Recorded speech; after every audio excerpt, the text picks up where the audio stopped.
अच्छा, मैं first year A2 वालों में अस्सलाम वालेकुम, आपसे बात कर रहा हूँ। ऑनलाइन क्लास शुरू होने लगी है। कंफर्म करें आपको मेरी आवाज़ आ रही है, कंफर्म करें स्लाइड शेयर हो रही है।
चलें, सब लोगों ने ग्राफ बना लिया, वो वाला जो मैंने ग्राफ आपको सेंड किया है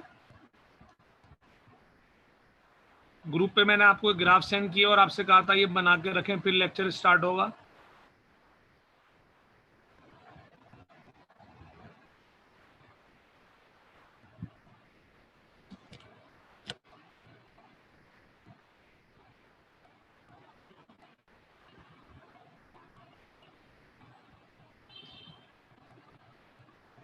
इसीलिए मैंने आपको 5-7 मिनट दिए हैं। क्लास भी 5 मिनट लेट स्टार्ट हुई है कि आप आराम से बना लें। वो 10 मिनट तो हो गया मुझे भेजे हुए, और वो 1 मिनट में बन जाना चाहिए था।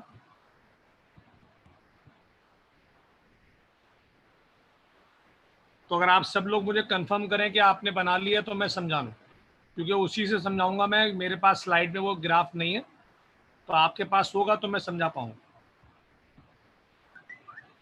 अच्छा, जर्नल फॉर्म की जो हेडिंग है इसको जरा कंप्लीट कर लेते हैं, कल ये कंप्लीट नहीं हुई थी।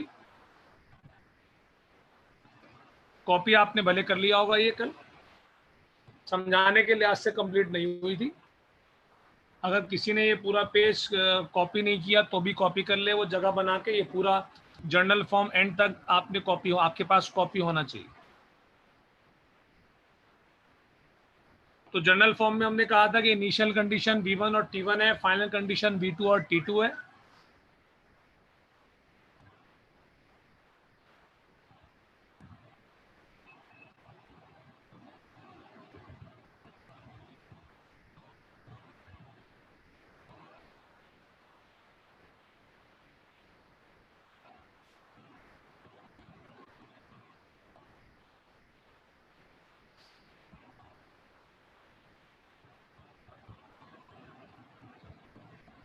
तो इनिशियल कंडीशन V1 और T1 है, फाइनल कंडीशन V2 और T2 है। पहले आपने हेडिंग डाली for initial condition. Boys sorry, Charles law बोलता है V और T का रिलेशन डायरेक्ट है, तो V directly proportional to T आ गया। V की जगह V1 आ गया, T की जगह T1 आ गया। साइन अटा इक्वल और कांस्टेंट K आया, T1 यहाँ मल्टीप्लाई हो रहा है, वहां जाके डिवाइड हो गया। तो V1 अपॉन T1 बराबर है K, इक्वेशन 1 हो गई। फिर आपने हेडिंग डाली फॉर फाइनल कंडीशन। फिर आपने लिखा है according to Charles law V और T का रिलेशन डायरेक्ट है। कल आपने बहुत टाइम लगाया था इस पे। फाइनल कंडीशन की वजह से V की जगह पे V2 आ गया, T की जगह पे T2 आ गया। साइन अटा इक्वल कांस्टेंट K आ गया, T2 वहां जाके डिवाइड हो गया। तो V2 अपॉन T2 बराबर आ गया K के। ये इक्वेशन 2 हो गई। फिर कंबाइन करना मैंने सिखाया हुआ है जिन लोगों को, जिन्होंने बॉयज लॉ पढ़ा हुआ है। जिन्होंने बॉयज लॉ नहीं पढ़ा हुआ उनको सिखा रहा हूँ कि कंबाइन करने का असूल ये है कि जो चीज कॉमन होती है उसको गायब कर देते हैं आप। ठीक है भाई, कंबाइन करने का असूल क्या है कि जो चीज कॉमन होगी उसको आप गायब कर दें। तो कंबाइन करने का असूल ये है कि जो चीज कॉमन है उसको आप गायब कर दें। तो कॉमन यहाँ पे कौन है भाई? के। तो के को आपने गायब कर दिया, तो ये बन गया V1 अपॉन T1 बराबर है V2 अपॉन T2। के गायब हो गया। बड़ा आसान सा हलवा सा काम है।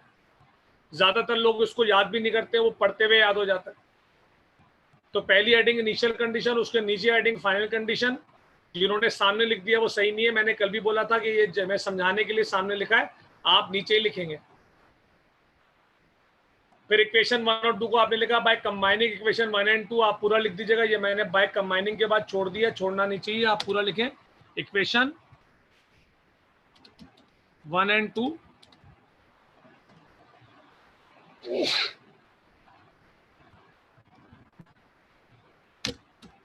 तो बाय कंबाइनिंग इक्वेशन 1 एंड 2 लिखने के बाद आपने के को गायब कर दिया, जो चीज कॉमन होगी वो गायब हो जाएगी।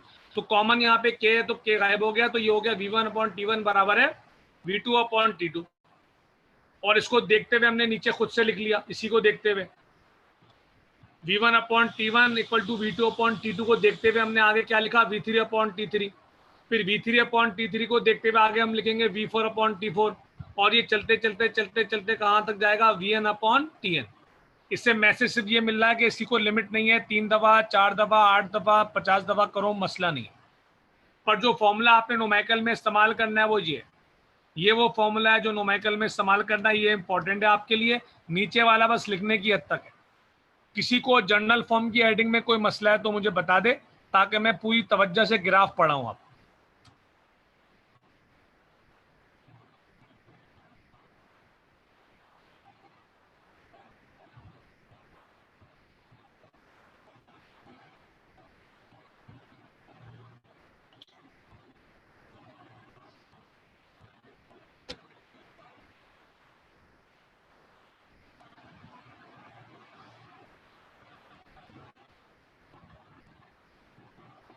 तो ग्राफ सबके पास बना हुआ है, मैं एक दफा और पूछ रहा हूं आपसे, हर किसी के पास ग्राफ बना हुआ है। ग्राफ की हेडिंग में आखिरी हेडिंग डाल दें आप, लास्ट हेडिंग डालें ग्राफ ऑफ चार्ल्स लॉ। ठीक है, हेडिंग डाल देंगे ग्राफ ऑफ चार्ल्स लॉ। अगर आपने ग्राफ बनाया हुआ है, हेडिंग नहीं डाली है, तो ग्राफ के ऊपर हेडिंग डाल दें ग्राफ ऑफ चार्ल्स लॉ।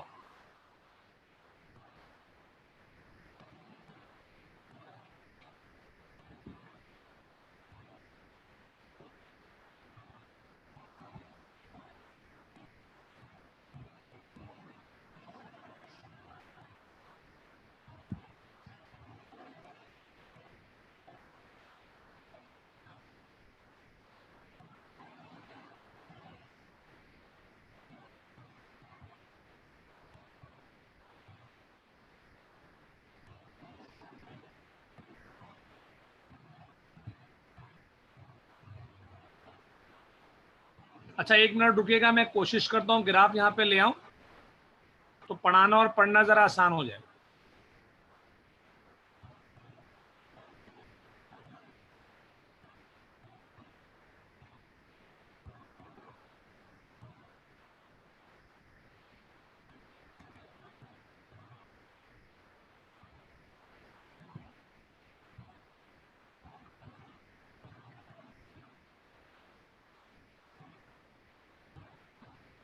मैं ग्राफ वाली स्लाइड लाने की कोशिश कर रहा हूँ, थोड़ा सा 1 मिनट का सब्र करें।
हाँ बोलो। हेलो। हाँ चलिए।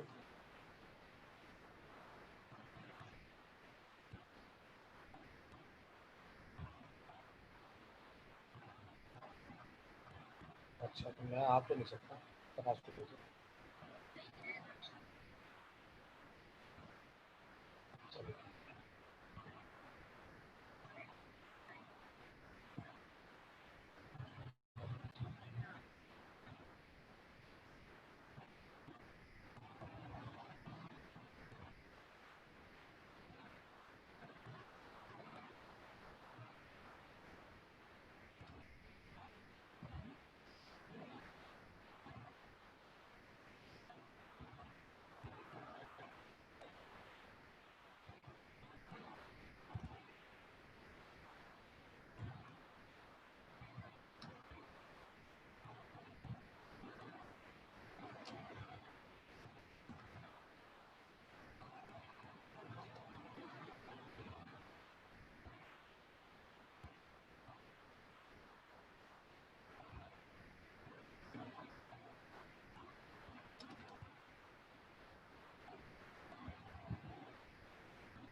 जाना नहीं है आप लोगों ने, बस 1 मिनट में आ रही है वो डायग्राम।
चले भाई, थोड़ी सी मेहनत के बाद ये ग्राफ आ गया सामने, माजरत आपको 4-5 मिनट वेट करना पड़ा।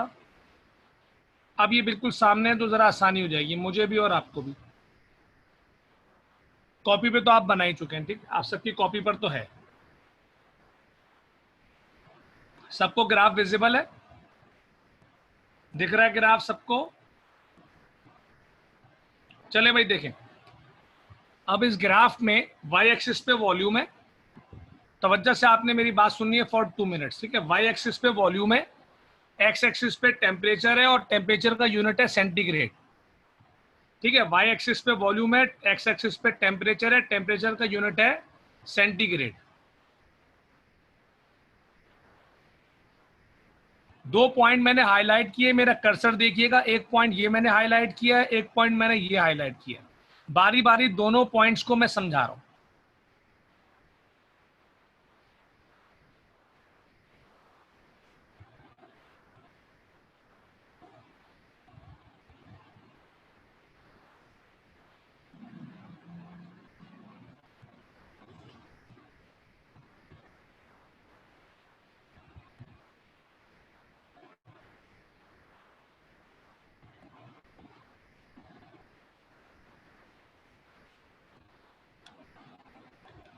लास्ट क्लास में हमने ये पढ़ा था, बल्कि लास्ट वीक, कि जहां पर भी रिलेशन डायरेक्ट होता है वहां पे ग्राफ होता है स्ट्रेट लाइन, जिनको भूल गया मैं रिवाइज कर रहा हूं पूरा पूरा, ठीक है, ताकि कोई बहाना ना रहे। तो जहां पर भी रिलेशन डायरेक्ट होता है वहां ग्राफ स्ट्रेट लाइन होता है और ओरिजिन से पास होता है, ठीक है। ग्राफ स्ट्रेट लाइन होता है और ओरिजिन से पास होता है। अब जिनको ओरिजिन नहीं आता उनके लिए भी आसान करके बताता हूँ। ओरिजिन का मतलब है ग्राफ पे एक ऐसा पॉइंट होना चाहिए जहां पे दोनों वैल्यू 0 हो जाए, एक्स एक्सिस वाली भी और वाई एक्सिस। ये बिल्कुल आसान करके पढ़ा रहा हूं, बिल्कुल इससे आसान नहीं हो सकता। बिल्कुल आपको ग्राफ के बनाना नहीं आता तब भी समझ में आएगा कि डायरेक्टली प्रोपोर्शनल का ग्राफ कैसा होना चाहिए, स्ट्रेट लाइन, और उसको कहां से गुजरना चाहिए, ओरिजिन से, यानी उस पर एक ऐसा पॉइंट होना चाहिए जिसपे दोनों वैल्यू 0, जो एक्स एक्सिस पर है वो भी 0, जो वाई एक्सिस पे है वो भी 0। ये जहन में रख के पढ़ें कि आपको ग्राफ बनाना नहीं है, बना बनाया ग्राफ है, उसको इंफॉर्मेशन के तौर पे पढ़ रहे, समझ के पढ़ लेंगे अच्छा हो जाएगा, याद तो हो ही जाता है लोगों को, समझ के पढ़ लें।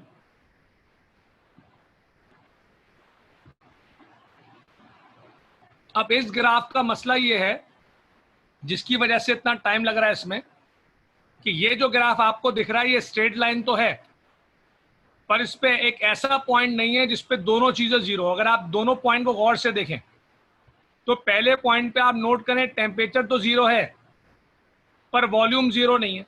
पहले पॉइंट पे मेरा कर्सर देखें, टेम्परेचर 0 डिग्री सेंटीग्रेड है पर वॉल्यूम 0 नहीं है, वॉल्यूम की कोई ना कोई वैल्यू है। ये देखें, ये मैं दिखा रहा हूं आपको, ये वॉल्यूम की कोई ना कोई वैल्यू है। यहां से वॉल्यूम शुरू होगा और ये इसकी वैल्यू 1 2 3 4 चलते चलते यहाँ पे कोई वैल्यू होगी। इसका मतलब है टेम्परेचर 0 है पर वॉल्यूम 0 नहीं है। जबकि जो दूसरा पॉइंट है, इस पे कर्सर देखें मेरा, इस पे वॉल्यूम 0 हो गया है पर टेम्परेचर 0 नहीं है। टेम्परेचर में देखें आप, ये मेरा कर्सर है और ये उल्टे हाथ पे चलते चलते माइनस, उल्टे हाथ पे आपको पता है वैल्यू माइनस में होती है, तो माइनस में चलते चलते चलते चलते चलते यहाँ पहुंचते हुए वैल्यू है माइनस का 273। तो क्या खास बात हो गई ग्राफ की कि यहाँ पर टेम्परेचर 0 हो रहा है तो वॉल्यूम 0 नहीं है, यहाँ पे वॉल्यूम 0 हो रहा है तो टेम्परेचर 0 नहीं है, जबकि हमें एक ऐसा पॉइंट चाहिए जिसपे दोनों चीजें 0। ठीक है भाई, हमें एक ऐसा पॉइंट चाहिए जिसपे दोनों चीजें 0 हो जाए।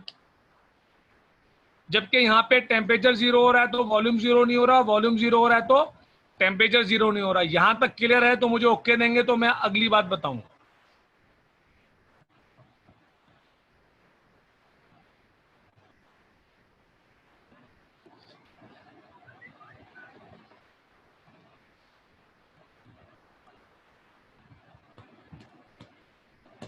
ये ग्राफ सबके लिए नया है, पूरे के पूरे लोगों को क्लियर होना चाहिए, सबके लिए नया है, किसी ने ऐसा कुछ पहले नहीं पढ़ा।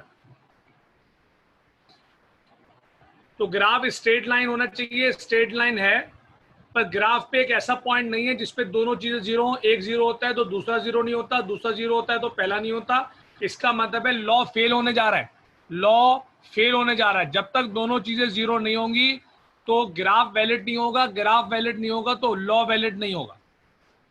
तो इसका मतलब ये हुआ कि चार्ल्स को अपने ग्राफ को फेल होने से बचाना है, एक ऐसा पॉइंट उसको तलाश करना है जहां पे दोनों वैल्यूज क्या हो जाएं, 0 हो जाए। अब मैं आपको आखिरी बात बताने लगा हूं, आपने मुझे ओके दे दिया कि यहां तक क्लियर है, तो आखिरी बात सुने। अब उसने इस मसले से निकलने के लिए अज्यूम कर लिया, चैट बॉक्स देखेंगे सब, उसने अज्यूम कर लिया, क्या अज्यूम किया उसने कि -273 डिग्री सेंटीग्रेड बराबर है, बल्कि अज्यूम का वर्ड सही नहीं है, यूज किया उसने ये इंफॉर्मेशन, तो केल्विन ने पहले से बताई हुई थी, केल्विन ने ये इंफॉर्मेशन पहले से बताई हुई थी, उसने इसको इस्तेमाल किया। कैसे इस्तेमाल किया? ऐसे,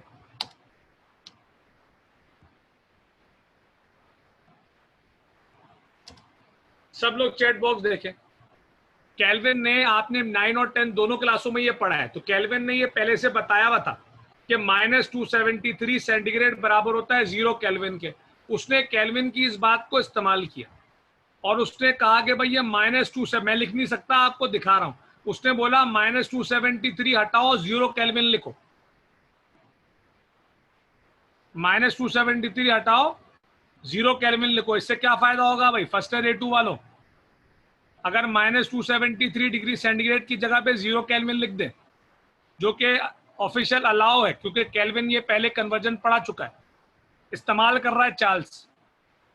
तो अगर मैं यहाँ पे -273 डिग्री हटा के 0 केल्विन लिखूं तो आम लोग बोलेंगे यार ये तो बड़ी बेकार बात है, एक यूनिट हटाई दूसरी लिख दी। लेकिन आप और स्टूडेंट, मैं और आप तवज्जो से अगर देख रहे हैं तो हमें दिख रहा है कि अगर यहाँ से -273 हटाकर 0 केल्विन लिख देंगे तो दोनों 0 हो जाएंगे, और दोनों 0 हो जाएंगे तो लॉ वैलिड हो जाएगा, क्योंकि हमें एक ऐसे पॉइंट की तलाश है जिसमें दोनों 0 हो जाएं।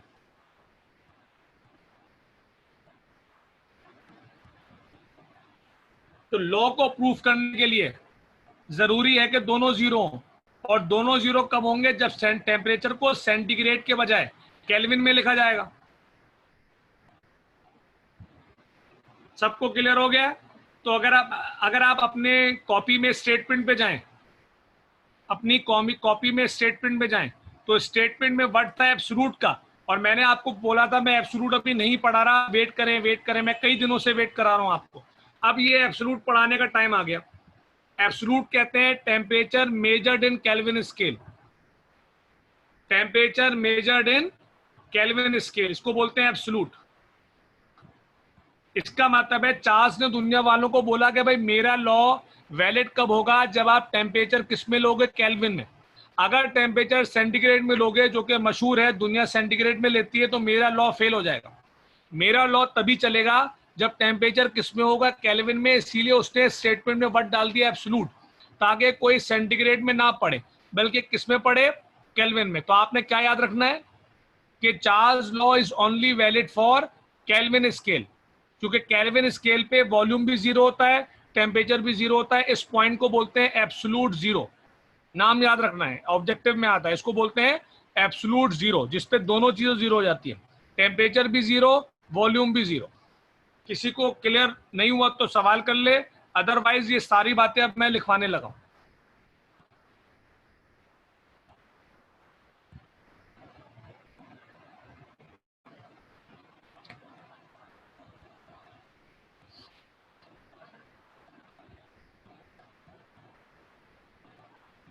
तो आप ऐसा करो कि कॉपी पे जहां पे आपने लिखा है ये ग्राफ में टेम्परेचर बराबर है -273 डिग्री सेंटीग्रेड, उसमें इक्वल का साइन आगे 0 केल्विन भी जानबूझ के नहीं लिखा था मैंने, अब मैंने समझा दिया है। तो आप क्या करेंगे कि -273 डिग्री सेंटीग्रेड के बराबर में आप लिखेंगे इक्वल टू 0 केल्विन। ठीक है, आप लिख देंगे इक्वल टू 0 केल्विन।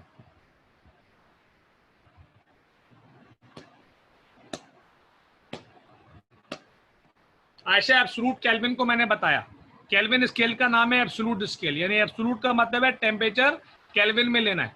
तो चार्ल्स ने शुरू में ही बता दिया कि टेम्परेचर को एब्सोल्यूट में लो, एब्सोल्यूट का मतलब है केल्विन में लो, ताकि वॉल्यूम और टेम्परेचर दोनों जीरो हो जाए, ताकि लॉ वैलिड हो, वरना लॉ वैलिड नहीं है। आसान जुबान में, इतना लंबा अगर याद नहीं रखना, आसान जुबान में ऐसा कर लो, कह लो कि चार्ल्स लॉ सेंटीग्रेड स्केल पे वैलिड नहीं है, केल्विन स्केल पे वैलिड है, जिसको एब्सोल्यूट कहते हैं। चलिए वर्डिंग लिखें, मैंने काफी जान चीख चीख के आपको बोला है, होप के क्लियर हो गया होगा। अब जरा इसकी वर्डिंग लिख लें आप।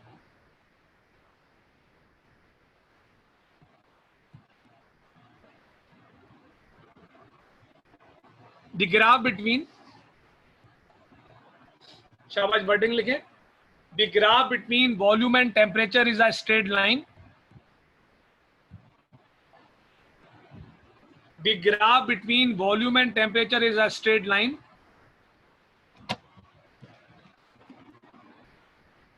The graph between volume and temperature is a straight line. Is a straight line.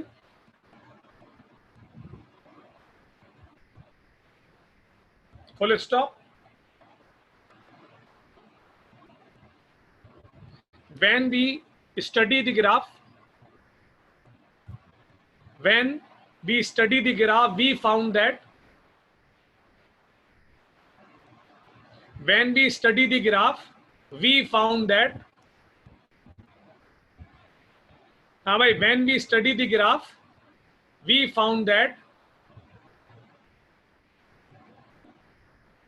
volume of gas is not zero। बिल्कुल रिलैक्स होके लिखना है, समझ समझ के। We found that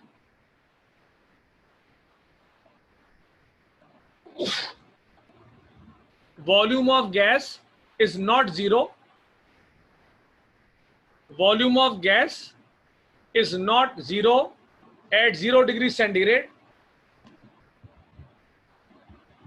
volume of gas is not zero at 0 degree centigrade, but it is zero, but it is zero, but it is zero at -273 degree centigrade, but it is zero, but it is zero at -273 degree centigrade, at -273 degree centigrade or 0 Kelvin,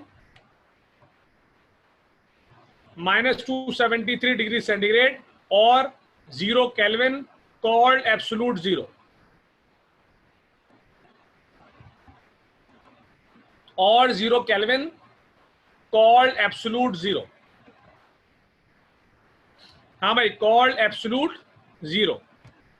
चलो भाई, तो ये wording खत्म हो गई है। अब से लेकर चैप्टर 2 के एंड तक आपने ध्यान में रखना है कि सेंटीग्रेड अलाउ नहीं है, केल्विन अलाउ है। बस ये आपको मैं दोबारा नहीं पढ़ाऊं तो अच्छा है, मैं पढ़ाऊंगा, मना नहीं है, पर पढ़ाना नहीं चाहिए। अब आपको पूरे चैप्टर के एंड तक याद रखना है कि चैप्टर 2 में सेंटीग्रेड अलाउ नहीं है, केल्विन इस्तेमाल करना है।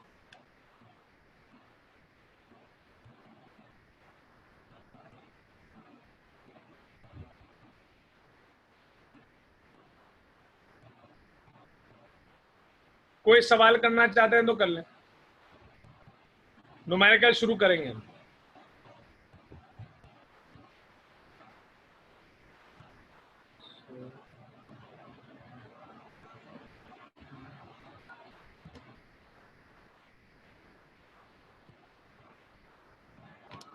चलो भाई, तो चार्ज लॉ खत्म हो गया है, 6 हेडिंग थी, 6 की 6 हो गई हैं। कोई सवाल आप करना चाहें मोस्ट वेलकम, अदरवाइज आप हेडिंग डाल दें न्यूमेरिकल्स और न्यूमेरिकल नंबर 1 कॉपी कर लें। शाबाश।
चलो भाई, न्यूमेरिकल नंबर 1 का डेटा बनाते हैं।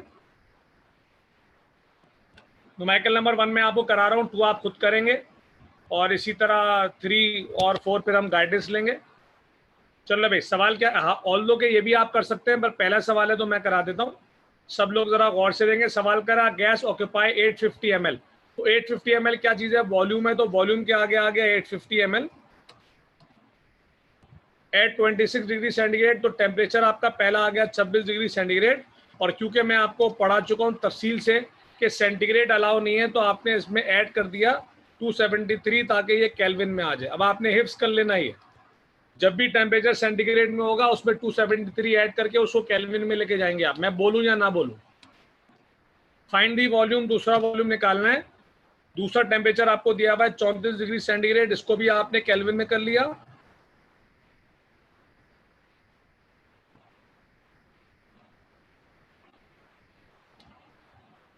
चले,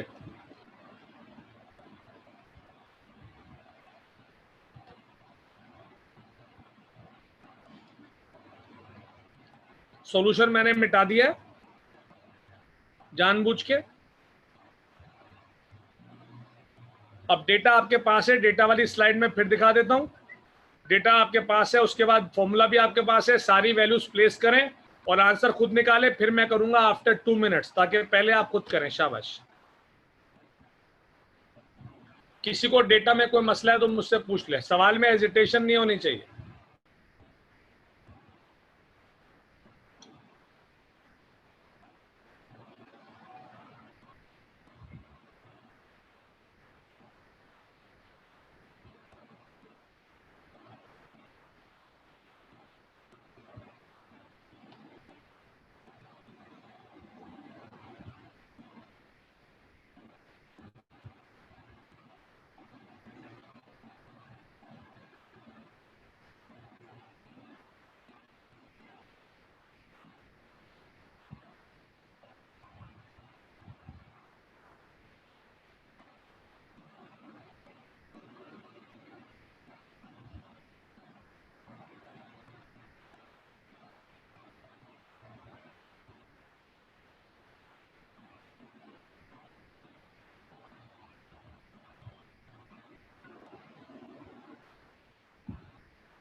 अच्छा, इस स्ट्रक्चर में ना सेकेंडरी कार्बन ही नहीं है। जब सेकेंडरी कार्बन नहीं है तो सेकेंडरी हाइड्रोजन भी नहीं है।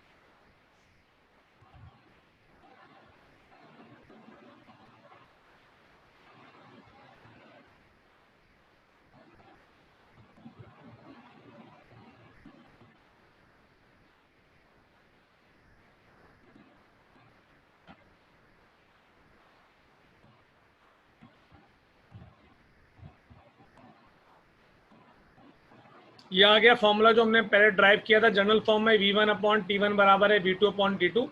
अच्छा, 2 मिनट में ये जो लेक्चर है एंड हो जाएगा, तो आपने सेम आईडी और पासवर्ड से दोबारा ज्वाइन करना है जो आपकी आदत है, और फौरन से आना है। 1-2 लोग लेट आते हैं, उसके से रुका हुआ होता हूँ मैं, टाइम ज़्यादा होता है। फौरन से आना है, वही आईडी है, वही पासवर्ड है, फौरन से लगाना है, फौरन से आना है। जब तक आप ये न्यूमेरिकल सॉल्व करें, शाबाश। V1 T1 V2 T2 सब पता है, वैल्यूज प्लेस करें, आंसर आएगा।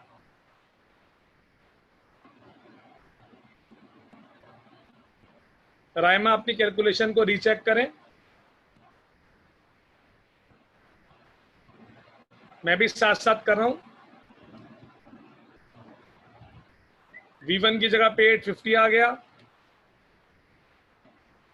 T1 की जगह पे आ गया 299,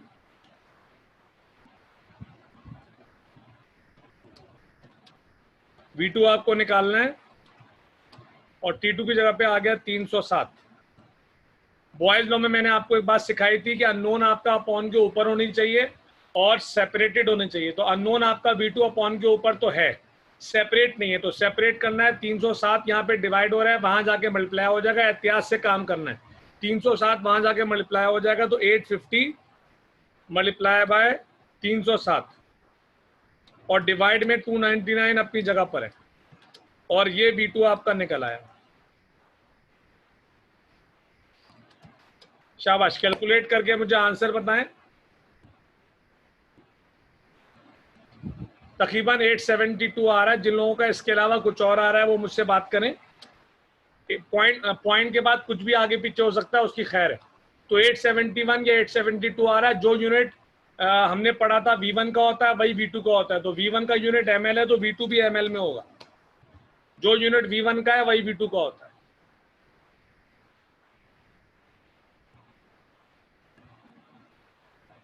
रायमा आपने अपना कैलकुलेशन को सही कर लिया है। किसी को न्यूमेरिकल में कोई मसला है तो बताए। एक एक बंदे का आंसर ठीक आना चाहिए।